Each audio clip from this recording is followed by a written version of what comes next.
and welcome to The Potential State. My name is Dr. Assael Romanelli, and today I'm in a conversation with Dr. Micha Belzer, who's a couple and family therapist in Jerusalem, and he's teaching a course on the family life cycle, and we're having an honest conversation about the lost years of couples. The last years are kind of 5 to 7 years after the marriage. You have the two kids, mortgage, you're both in your professional track, and there's kind of this kind of relaxing or this kind of lull in the dynamic of the marriage. So this conversation is geared at a couple therapists, but it's actually really relevant for many couples. By the way, I'm in that stage of my life and of my marriage. And in this conversation, we describe a little bit of what's happening, the uncomfortable truths of that kind of cohort of that age, kind of those that decade actually, the dangers, the challenges, and there's plenty of tips where I'm going to share how I work with these couples, what can they do to stay hungry, stay foolish, stay playful, stay within the crucible so they can grow and keep evolving even in those lost years. So I hope you find this meaningful. I found it really meaningful, and enjoy.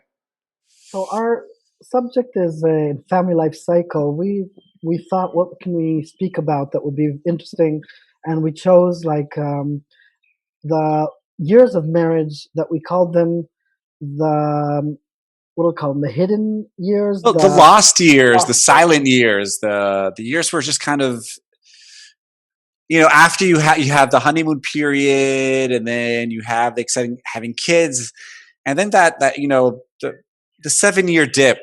You've got the two kids, got the mortgage, you got the dog. Both of you are kind of based in your professions, and you basically are starting the long marathon where your parents are aging on one side and your kids are growing up in the other side, and you're kind of in the middle, hitting midlife crisis. We're talking about mid-30s, early 40s. And maybe I'll just say a word about my approach.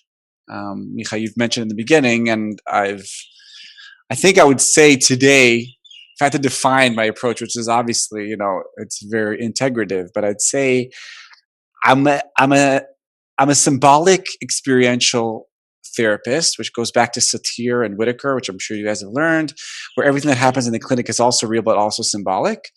So within that experiential stream, like you said, Bowen therapy, and especially David Schnarch, who kind of developed the crucible paradigm, and Amitai Megid, who really brought it to Israel. And I integrated with my own backgrounds, my background in improv, and also a lot of Terry Real's work, relational therapy. So that's kind of where I'm coming from as we're talking about this topic. And I'll just say, I find that if I had to kind of think about my clinic, so I work privately. I work one day in Jerusalem, the rest of the time on Kfar Saba and Zoom, and I work, since the COVID, about 30% of my clients are online now. I'd say out of my couple family work caseload, I would say about half are that age group, which is actually a lot. And kind of, Micha, do you want to direct me, or should I just start Start talking about So it. I think what we basically see at that age group, that kind of slice of the life cycle, is really when the couple settles into a routine, into the comfort, or what we call homeostasis in systemic therapy, and everyone's comfortably numb, shall I say. And then what happens is as the kids are getting older and the parents are aging, once the couple is kind of in a comfortable place, what happens is that I feel like oftentimes they go into like parallel kind of lives. They get comfortable. Each one's entrenched in their own system, in their own pattern, in their own dynamic, in their workplace.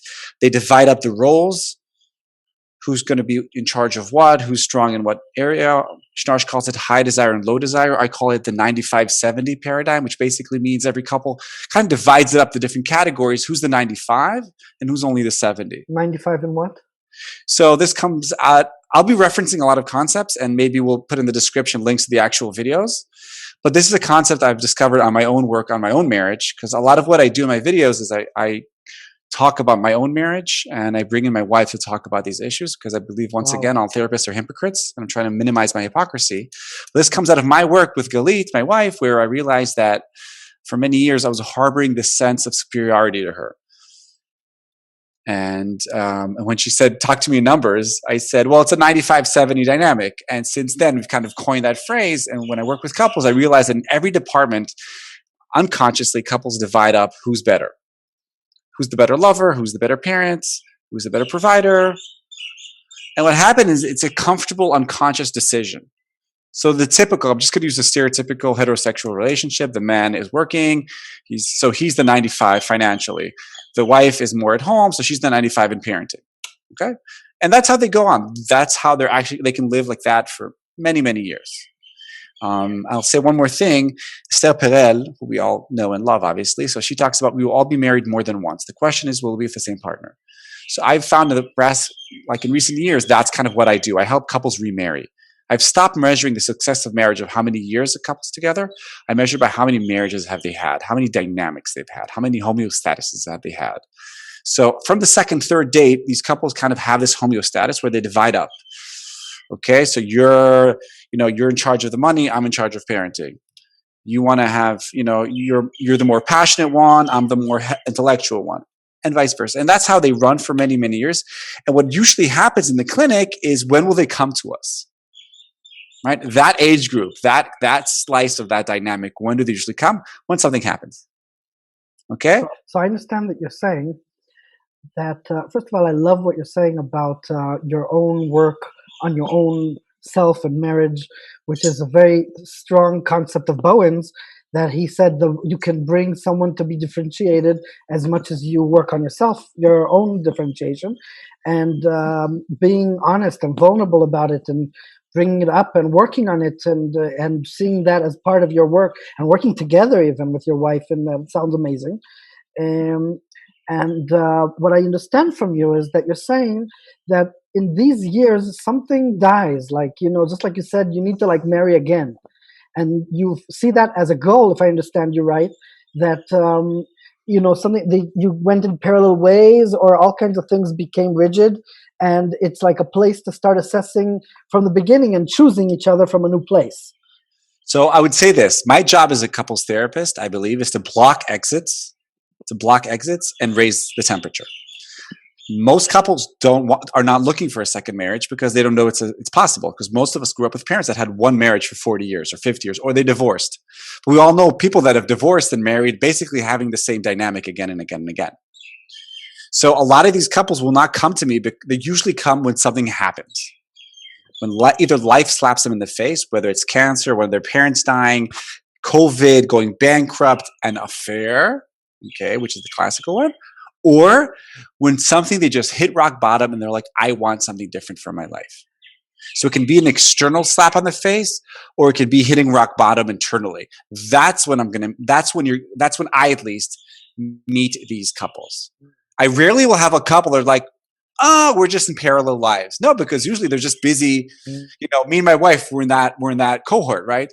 We have a 9-year-old, we have a 6-year-old, we have a mortgage, we're moving an apartment in Kfar Saba.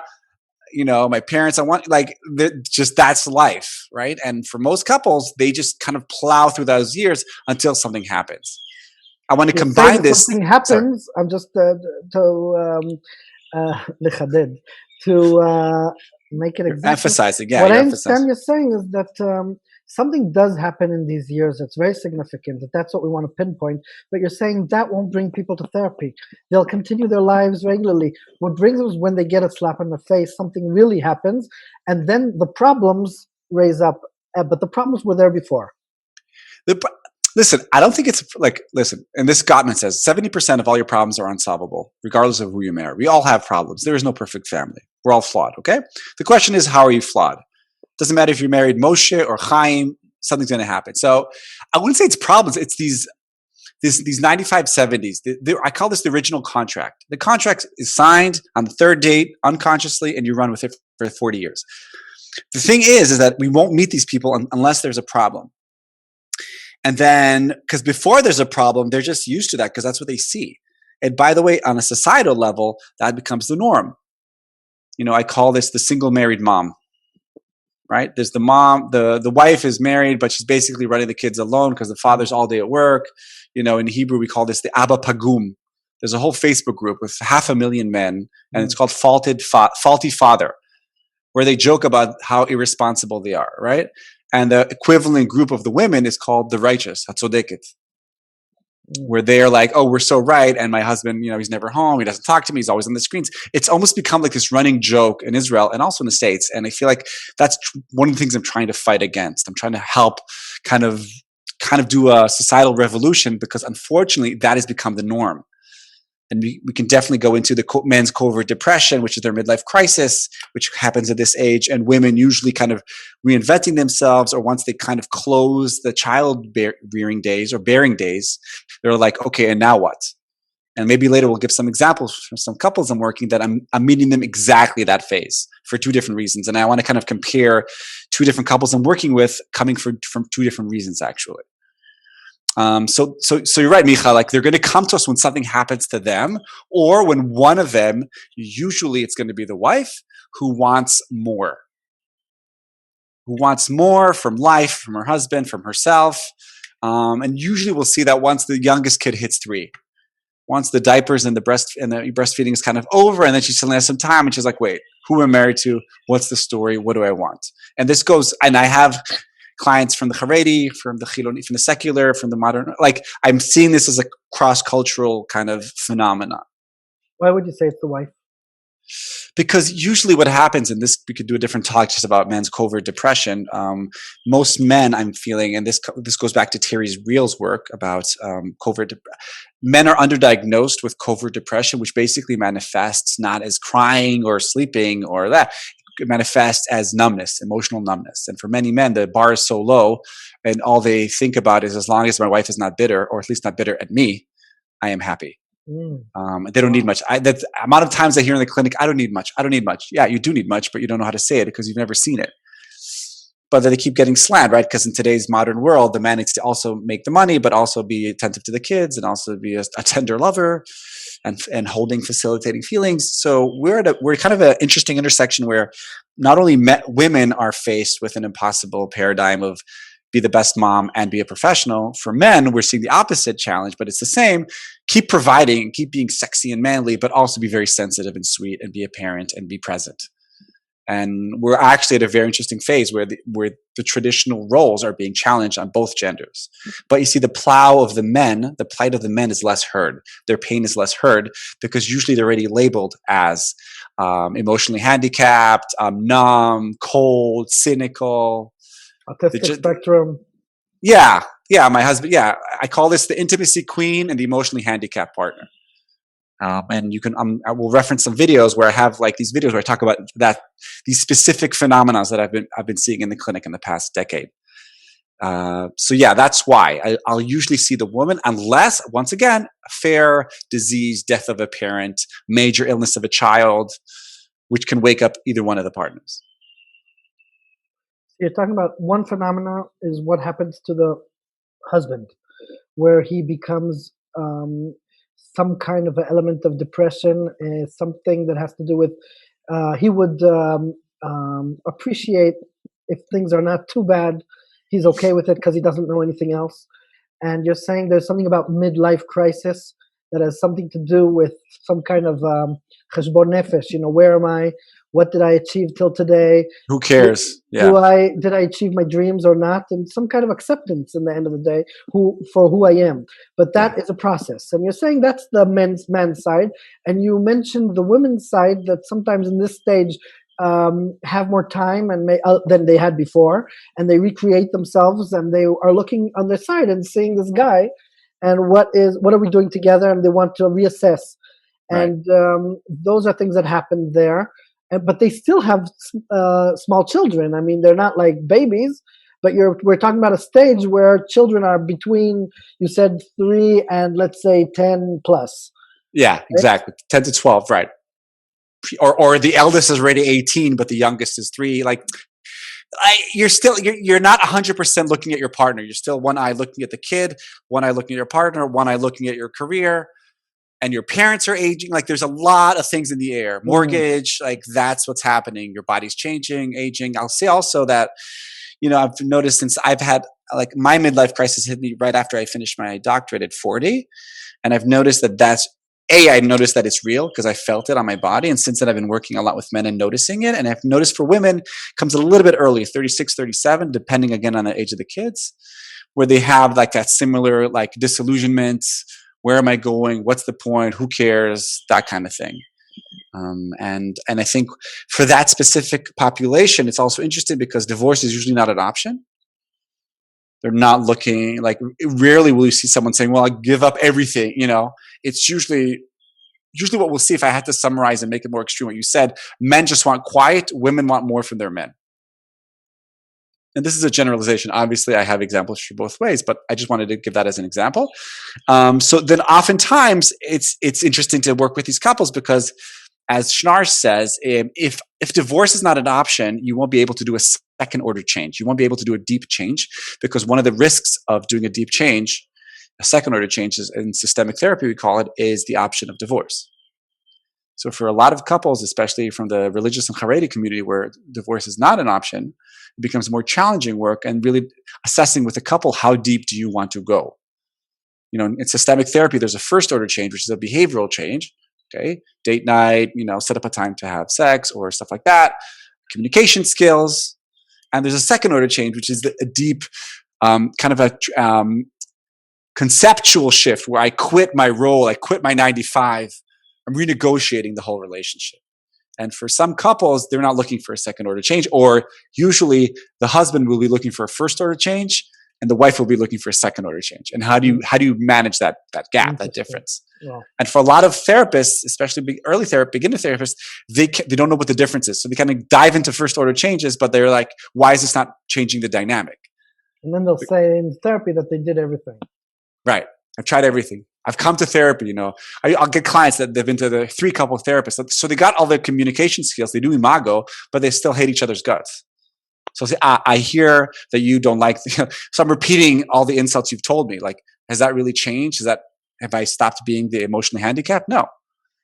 And that's where, the differentiation paradigm, which is different than the attachment paradigm, works a bit differently. Can you say a little bit about that? What would be your approach? What would you do? What would be the concepts that you'd try to? So here I'll outline the potential state model. This is the model that I've developed together with my wife that kind of integrates improv, therapy, and education, which is basically my triangle. So it starts with play, the ability to be playful, and play is the lubricant of life. That's what I call it, and you need that in everything. So also as a therapist, I'll spritz a lot of play, a lot of lubrication in my session, as I'm doing with you, like a little bit of jokes, a little bit of flirtiness, a little bit of like crude language, just to keep it playful, a lot of transparency, not to take myself too seriously, not to take the client too seriously, not to take life too seriously, because you have to have play in order to grow. And we could just do a whole talk about play. Then the first pillar would be to own your shadow, to own all those negative aspects of yourself that usually project, minimize, repress, or deny. If I had to make a generalization for men, it's usually their vulnerability, not their aggression. And for women, it'll be their aggression, anger, even hostility. So they don't own that, and then they project it on the other, and that locks them in this dynamic, which never helps. So I work a lot with, the first thing I'll do is I'll block their exits, raise the temperature, and I'll always help these people confront their shadow.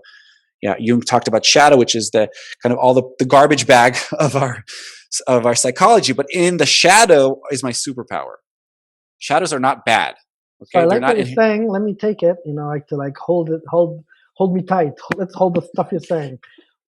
I like what you're saying about this combination between something very serious that has to do with the ability to own my shadow and this playfulness that you're trying to bring in. Lots of times you see these couple therapists or even sexual therapists that are so, serious. And, how can you talk about something so that needs such playfulness and such looseness in such a strict and rigid way?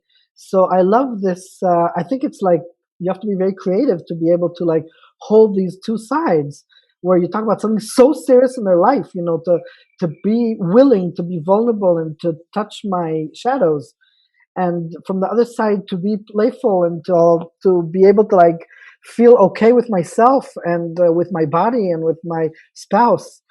And you as a therapist to hold these two sides sound to me amazing. I would wonder how you do that. I mean, if you have, that's one thing. Let me just jump on that for a second. Yes, okay, yeah, so that's important.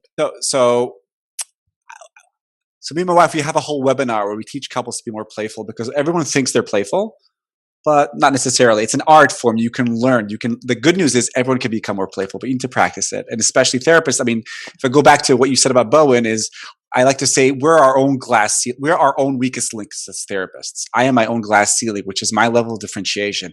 But this also applies to how playful I am. If I'm not a playful person, I'm not going to be able to create a potential state, a potential space, a transitional space of growth. So the first, and I want to say, like, if you own your shadow without play, and the reason I use the metaphor of lubricant, I purposely use a sexual metaphor because I feel like I want to go to that shadow. Like having intercourse without lubrication is sometimes hurtful, and it's too rough and it's too aggressive. But then I also say lubrication without the meaty part, without owning your shadow, is not. It's not deep. It's not. You need both. Just to be playful and silly is not enough. Do you understand? And I feel like a lot of times therapists will either go to the very playful or silly and light, or they'll go super analytical. You need both because one enables the other. It a little bit reminds me what you're saying now. What that I forgot who said it. About intimacy. That's intimacy. The ability to bring yourself and to really, like Snarsh talks about, making love with open eyes. To really exactly be able to also bring myself fully and also see the other, right? Yes. Fully. Yes. And that's like very, that's what I hear you saying. So how do you do that and still stay playful? So I mean, this connects to the PhD of, like, I was wondering when I was in the public sector, why was I not burning out like the other therapists? And I realized maybe it's my improv background. And then what I did with my doctorate is I basically taught improv. I taught a course in Hebrew University for 3 years and then measured its effect on students. Today, I call this training the Ninja Therapist training. And there's a training I've developed where I help therapists maintain that playful spirit. And play is not just always happy. Playful is also very vulnerable. It's about owning your shadow. If I make a mistake, if there's a rupture, Micha, I confused your name, I called you David instead of Micha, how can I own that, own my shadow, and stay in the heat? Or in Schnarch's metaphor, stay in the crucible. Because therapy, just like intimate relationships, is a crucible. And my job is to block exits and raise temperature and have the crucible hot. But I'm also part of that crucible because, once again, it's experiential symbolic. So I'm in there. I'm part of that dynamic. It's a 3-person psychology, not a 1-person or a 2-person.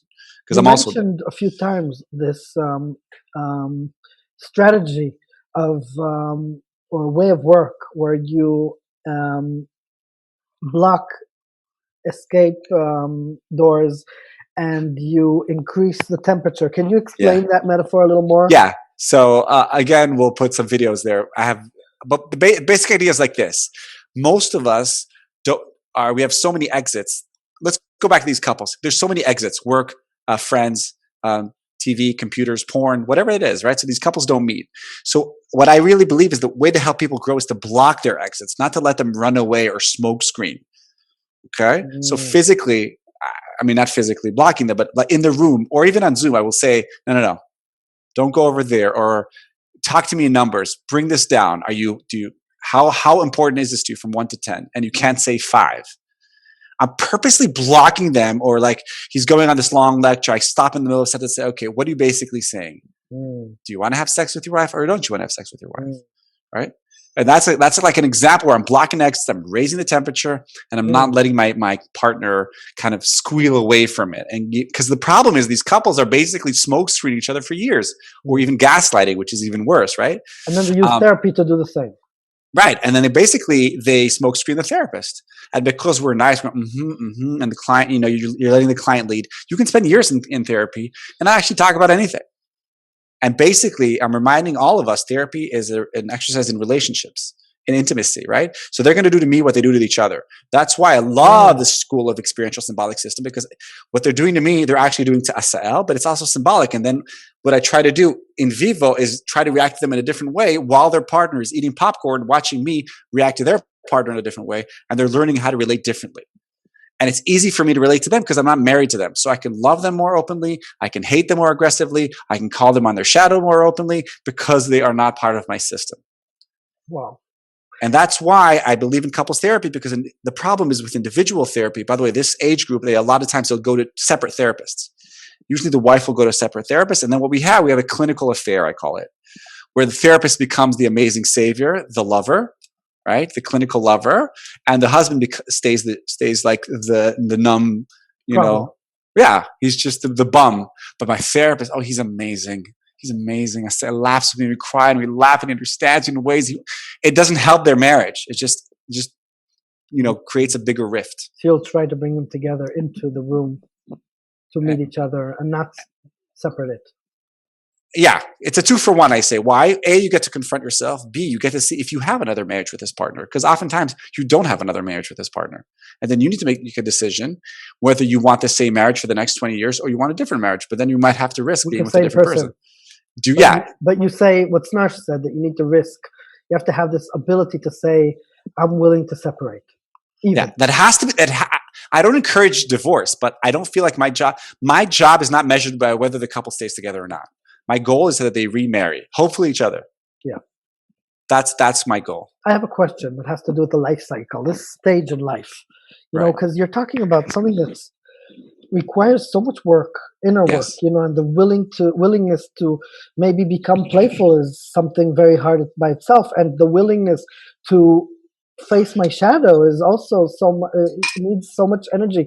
And we're talking about a stage of life that you yourself said that, you have so many different things you still have the children that need you, not as much as babies, but they sure need you, your parents, yourself, your career, and midlife crisis and everything together.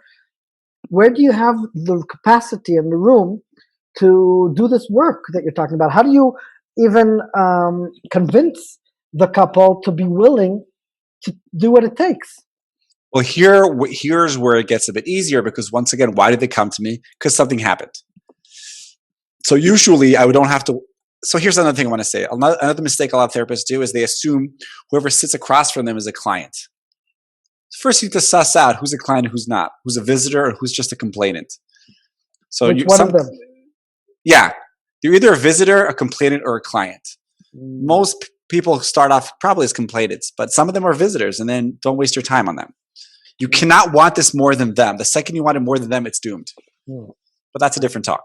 Yeah. So because they come to me, because something happened, whether it's an affair or one of the partners is threatening to leave. So what I'll do is I'll just basically show them, because I can't want this more than them, and I'm trying to kind of soften my savior complex.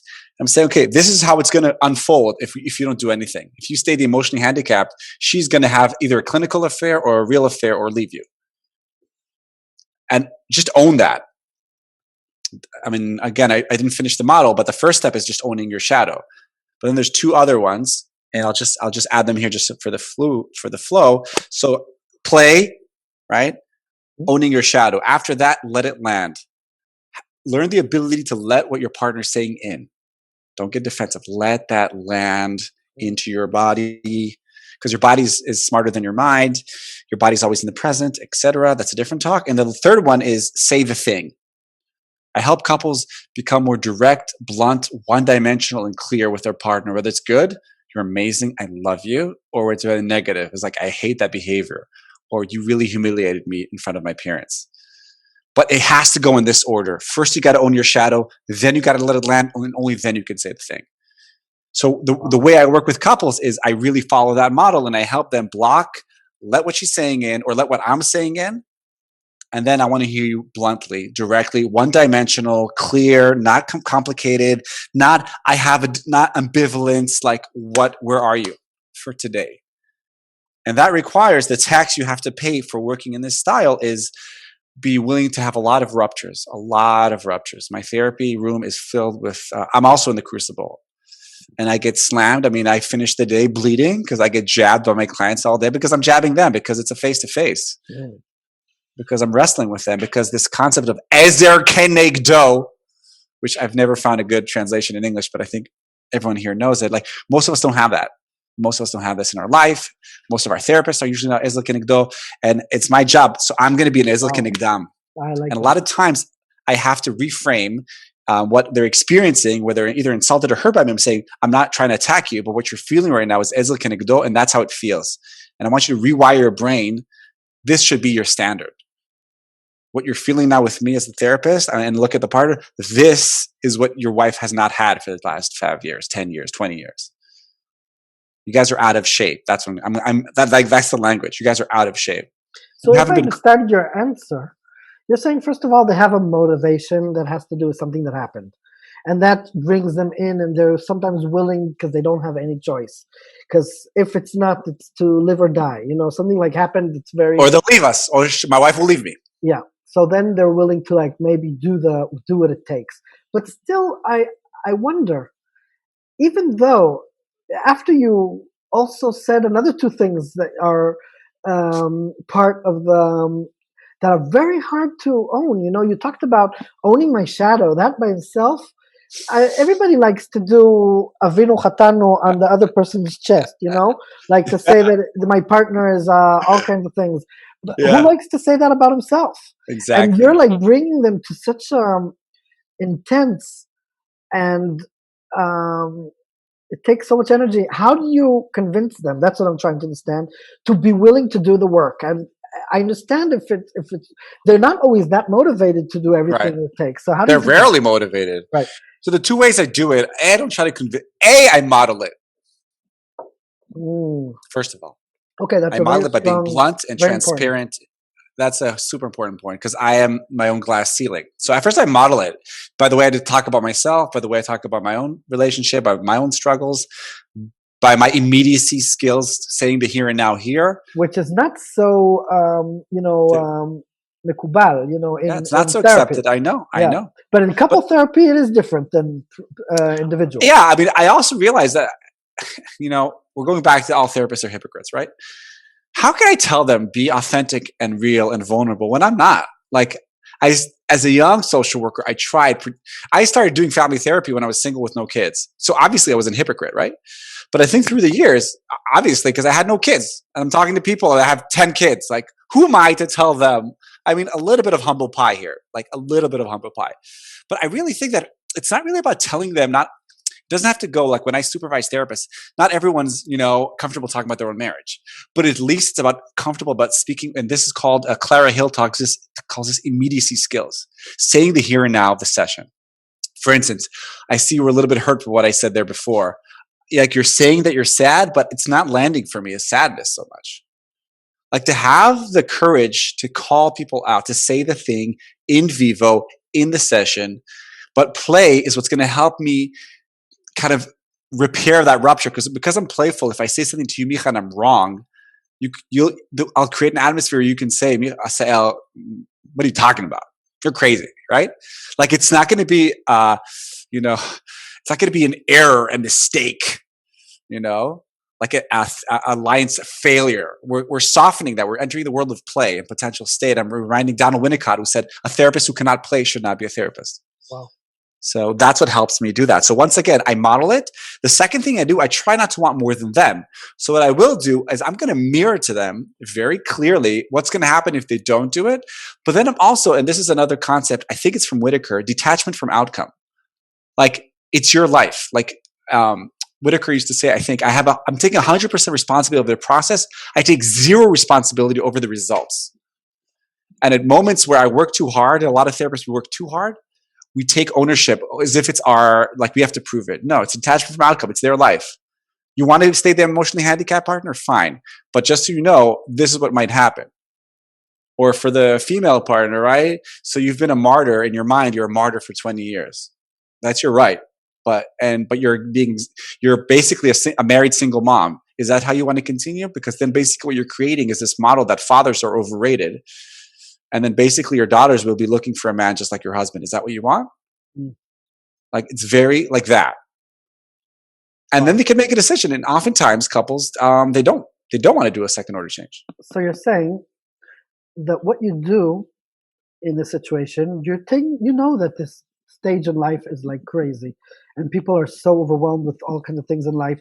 You said, it's kind of a medium place because they're after the real consumed years. Right. They're starting to see the light where they can, not the light, but their selves maybe. Yeah. And that's where they start, but when something happens, you're saying, one, I model a way of relationship as a therapist with them, a direct, a talking about my shadows also in some degree, the ability to be vulnerable, and you're like somehow trying to sell them, if I can say it this way, that maybe it's kedai, it's kedai to try to be this way and to change, because that can give you a lot. That's one, what I'm hearing from you. And the second thing you're saying is that you do show them what will happen if not, if you won't take this opportunity. You're here in therapy, you did do that, something happened to bring you in here. Now you have the opportunity to do the work that can give you a different quality of life. Do you want it or not? And if not, this will be the outcomes. You're gonna, and so you're bringing all kinds of things, all kinds of ways to make them maybe choose to do the hard work. I would say I heard somewhere. Respect the client, not their business card. I respect them, but not their narrative. Explain. And I know that's also kind of a bit weird, but like the idea is I'm trying to confuse them and shake them up. And this is real practice with letting go, with detachment from outcome. Like every time I say, everything I say is subjective. So I'm drawing the worst case scenario. The best case scenario is you get the quiet you wanted. You have less fighting and mediocre sex for the next 40 years. Cool. And a lot of partners will stop therapy. Actually, I'm okay with that. I rather that than what I don't know. And then as a therapist, I really need to practice detachment off and saying, okay, it's your life. So you won't have a second marriage with your first wife. Like right now with Galit, we're starting our third marriage. Not everybody wants that. And that's legit. And I think and again, we can't want it more than our clients. That we always make that mistake. And the second you want it more than your client, you're going to hit full of resistances. That's not right. That's not precise. No. And then you just get frustrated. Then you label them as resistant clients. And then you just go into this whole, and maybe I'll just give two quick examples from two. We have 10 minutes. So we have 10 minutes. Okay. So should we talk about something else or should I? If you have examples that are brief, I think yeah. Good. So I'll give two different examples, two Haredi couples. One, they've been married for 20 years, 9 kids. She now, he's he's one of those people that never finished high school. And, he's a dropout. He dropped out of yeshiva and then he basically started a business and he's kind of a businessman. And he's done well for himself. And the wife is now the last stages of doing her master's in Ye'utz Chinuchi. How do you call that in English? Educational counseling. Educational counseling. So she's transitioning into the therapy world, and she's like, "I want something different." Now, what's interesting about this case is she's completely financially dependent on him, but she wants more from him, and he's like, "What do you want? I've been the same." So she's unilaterally changing their contract, demanding a second marriage, but she's not sure. But she doesn't want a divorce. And she's not really sure what she wants. She wants more from me to be more open and more touching and more hugging and more asking, but she's not willing to let go of her martyrhood, of her being alone all these years, suffering, taking a back seat for all his plans because he'd go off for meetings. He'd fly abroad for weeks on end. But then again, that was the original contract because when they met, she was 17 or 18 and she had no education and he came to save her. And that's like one example where they're coming because of a rock bottom situation, not because nothing happened.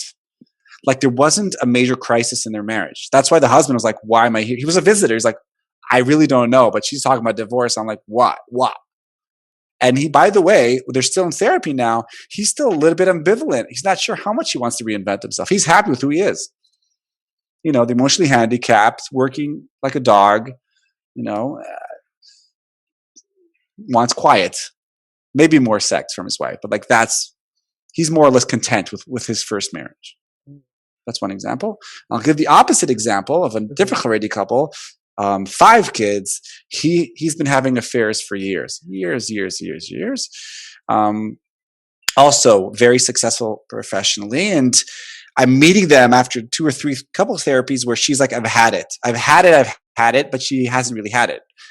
Because she keeps forgiving him and then doing another round and then another round. And every time she ups the guarantees, she wants this and she wants to go into a lawyer and they signed a financial agreement.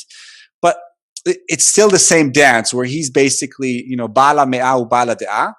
The provider he has the control.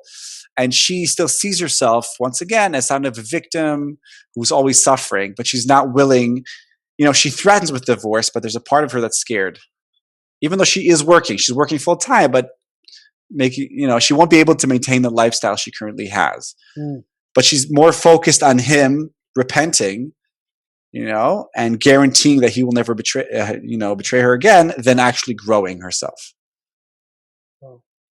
And that's being replicated with me, where I am being cast either as her savior or as her persecutor. And she keeps wanting me to change her husband, but she's actually does not want to confront herself, and she's scared of actually leaving. Shadows. She's not. Yeah. Usually, what I'll see is the women, especially women who are finding themselves in the victim/martyr roles, it's very hard for them to own their shadows. Dafka, the men who are labeled as either aggressive or emotionally handicapped, it's easier for them. Because anyways, they're getting slammed all the week. So it's left with a transition. But if I'm the victim for the past 20 years, so owning my shadow means I have a responsibility. Because in systemic therapy, I like to say, you're never 100% innocent, but you're never 100% guilty. And for a lot of these women or men, owning their shadow means owning responsibility, or in systemic, owning their secondary gains from the current dance. Wow.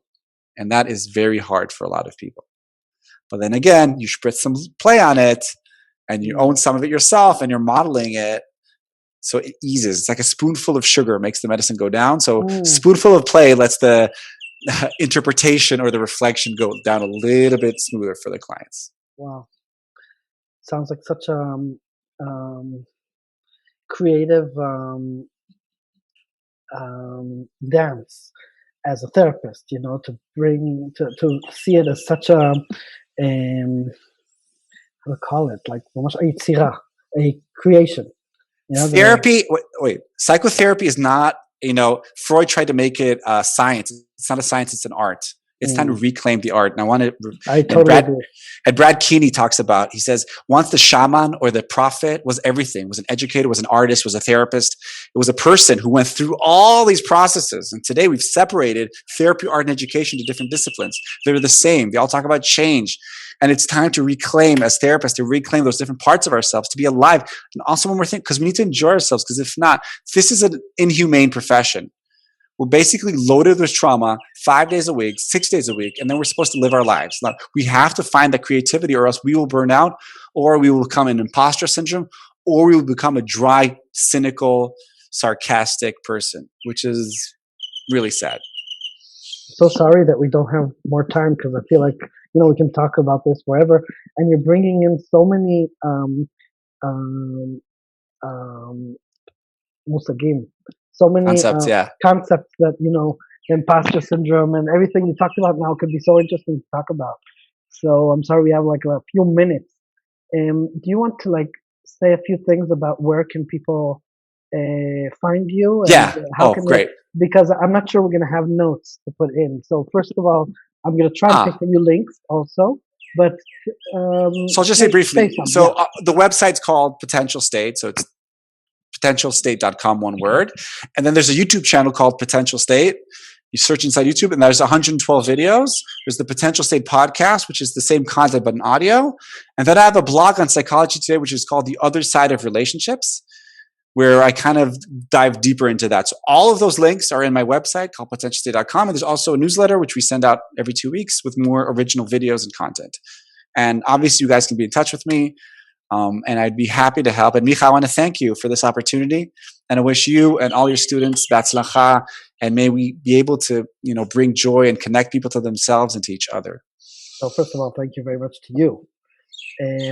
I learned a lot. And I enjoyed it a lot. I think we had here also a lot of information. I mean, intense information, and very exact and very clear, and also lots of playfulness. I mean, I think you modeled it very nicely here, and I enjoyed it very much. I hope. Thank you so much. Yeah. So thank you very much. So that was my talk with Dr. Micha Belzer. I hope you found it interesting and engaging as much as we did, and I'll see you next time. Thank you.